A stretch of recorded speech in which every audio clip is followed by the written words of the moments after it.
The story begins at the very dawn of creation, in a time when the universe was still young, and the forces of good and evil were locked in an eternal struggle for dominance. In the beginning, the universe was in perfect balance, kept in peace and harmony by 4 powerful and ancient magic books. These books were not ordinary books, they were vessels of immense power, containing the very essence of goodness, light, and magic that held the cosmos together. Each book represented a different aspect of the universal balance, and together they formed the foundation upon which all of creation rested. The forces of darkness, led by a sinister organization known as the Alliance of Evil Wizards, made it their mission to capture these 4 magic books and use their power to shroud the universe in eternal darkness. They believed that if they could control the books, they could reshape reality itself, erasing all goodness and replacing it with their own malevolent will. One of the 4 magic books, a particularly mischievous and lively tome called the Jaunty Grimoire, managed to escape the clutches of the evil wizards during a desperate battle. The Jaunty Grimoire was no ordinary book. It was sentient, playful, and full of personality, with a love for dancing and making jokes. It knew that it could not survive on its own, so it fled through the cosmos, seeking refuge from the darkness that pursued it. The evil wizards, led by the cunning and ruthless Razamel, were furious at the book's escape and vowed to find it, no matter how long it took or how far they had to search. They scoured the universe, sending their minions and servants to every corner of existence, determined to reclaim what they believed was rightfully theirs. But the Jaunty Grimoire was not alone. It was rescued by a group of mighty blue guardians, powerful and noble beings who had sworn to protect the magic books from the forces of darkness. These guardians were the Smurfs, although they did not yet call themselves by that name. They were brave, loyal, and fiercely dedicated to their cause, and they knew that the fate of the universe depended on their success. Led by 2 of their greatest warriors, Ron and Papa Smurf, they vowed to protect the magic book and keep it safe from the evil wizards who sought to claim it.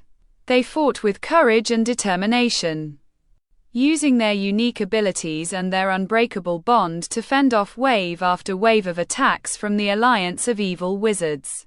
The battle was long and brutal, but the Guardians eventually prevailed, driving back the forces of darkness and securing the Jaunty Grimoire. They knew that they could not keep the book in one place for too long, as the evil wizards would never stop searching for it. So they made a difficult decision. They would hide the book away in a secret location, a place so well concealed that no one would ever think to look for it there. They swore an oath to protect the book with their lives, and they carried it to a hidden village nestled in a remote corner of the universe, a place that would one day become known as Smurf Village. There, they entrusted the book to the care of the Smurfs, a peaceful and industrious community of blue creatures who lived in harmony with nature and each other. For generations, the Smurfs lived in blissful ignorance of their true purpose. They believed themselves to be simple villagers, living out their lives in peace and contentment, unaware of the great burden that had been placed upon their ancestors. They spent their days picking Smurf berries, building mushroom houses, and engaging in all sorts of wholesome activities. Each Smurf had a specific role or talent, a thing that defined who they were and what they contributed to the community. There was Hefty Smurf, who was incredibly strong and loved to smash things. Brainy Smurf, who was exceptionally intelligent and always had a plan. Grouchy Smurf, who was perpetually grumpy and complained about everything. Vanity Smurf, who was obsessed with his own appearance. Clumsy Smurf, who was always tripping over his own feet, and many others, each with their own distinct personality and abilities. But there was one Smurf who did not fit in. A young Smurf who had not yet discovered his thing. He was simply called No Name, because no one could think of a name that suited him. No Name was kind, curious, and eager to find his place in the world, but he struggled to identify what made him special. He watched as his fellow Smurfs effortlessly performed their roles, and he felt a growing sense of inadequacy and self-doubt. He tried everything he could think of to find his purpose, from clog making to shark taming, but nothing seemed to click. He began to feel like he was nothing, a Smurf without a purpose, a Smurf without a place in the world. No Name's plight did not go unnoticed. Papa Smurf, the wise and benevolent leader of the village, tried to reassure him, telling him that some Smurfs simply take low in year than others to find their thing. He encouraged No Name to be patient and to keep trying, assuring him that his purpose was out there, waiting to be discovered. Smurfette, the only female Smurf in the village, also offered her support, sharing her own story of how she had been created by the evil wizard Gargamel to lure the Smurfs to their doom, only to find love and acceptance among the very people she was supposed to destroy. She told No Name that he was not alone, and that the love of his friends would give him the strength he needed to find his way. But No Name's desperation only grew. One day, while sitting alone and feeling particularly sorry for himself, he made a wish, a desperate plea to the universe for a thing, a purpose, a reason to exist. To his astonishment, his wish was granted. A strange and powerful energy surged through him, and he found himself performing magic, conjuring sparks of blue and green light from his fingertips. He had discovered his thing. He was a magic Smurf. He was overjoyed, finally believing that he had found his place in the world and that he would no longer be the odd Smurf out. But the joy was short-lived. The magical energy that No Name had unleashed had not gone unnoticed.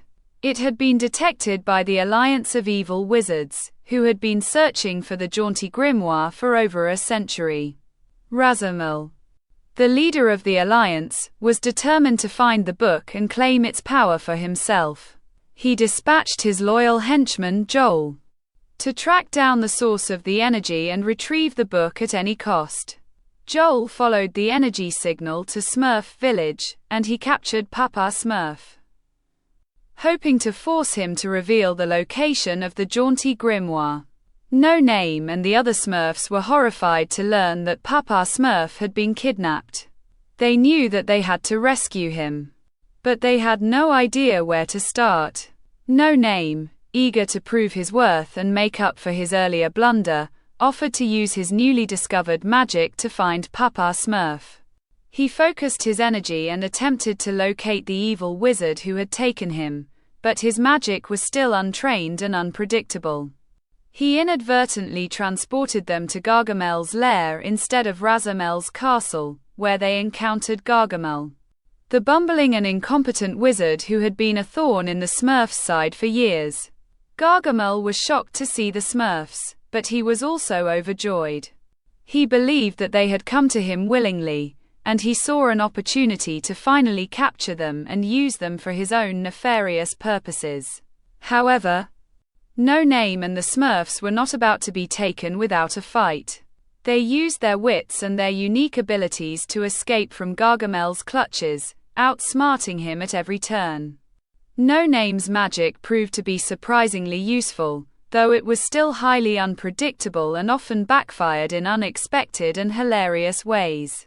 After escaping Gargamel, No Name and the Smurfs remembered Papa Smurf's cryptic message, "Find Ken."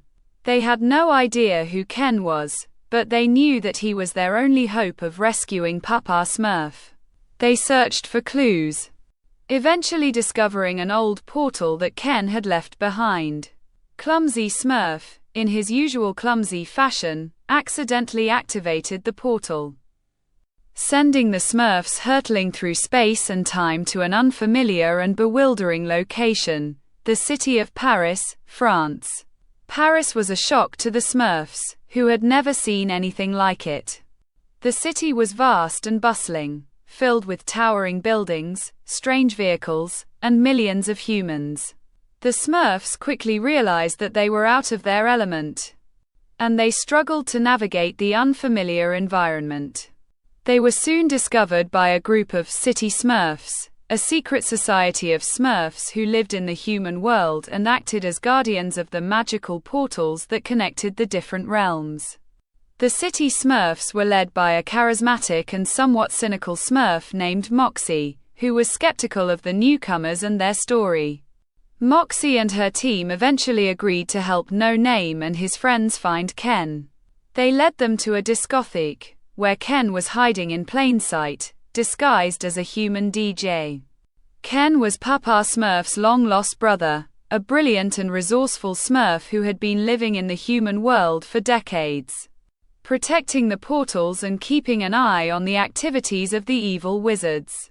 Ken was initially reluctant to help the Smurfs, dismissing them as amateurs and telling them to stay out of his way. He believed that they were not ready to face the dangers that lay ahead, and that they would only get in the way. But No Name and his friends refused to give up. They were determined to rescue Papa Smurf, no matter the cost. Ken eventually relented, agreeing to help them, but he made it clear that they would have to follow his lead and do exactly as he said. Ken revealed that Razamel was holding Papa Smurf in his castle, a heavily fortified fortress located in the 9th Dimensio.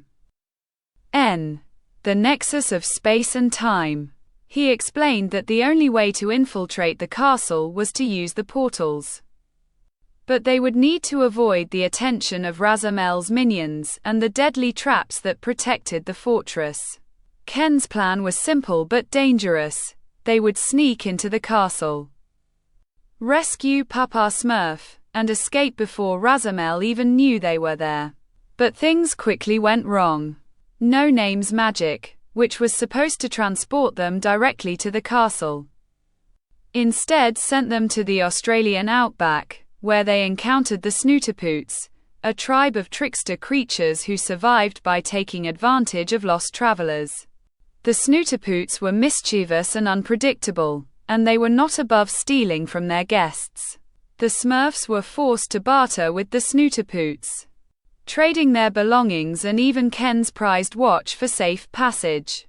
They eventually convinced Mama Poot, the leader of the Snooterpoots, to help them, but only after they promised to provide an endless supply of cake. Mama Poot agreed to transport them to Razamel's castle, but she warned them that the castle was an impenetrable fortress, and that no one who entered ever came back alive. She told them that the walls of the moat were made of the bones of those who had tried and failed to breach its defenses. Undeterred, No Name and the Smurfs pressed on. They arrived at Razamel's castle, only to be captured and thrown into a dungeon with Papa Smurf. Razamel was delighted to have all of the Smurfs in his grasp, and he wasted no time in gloating over his victory.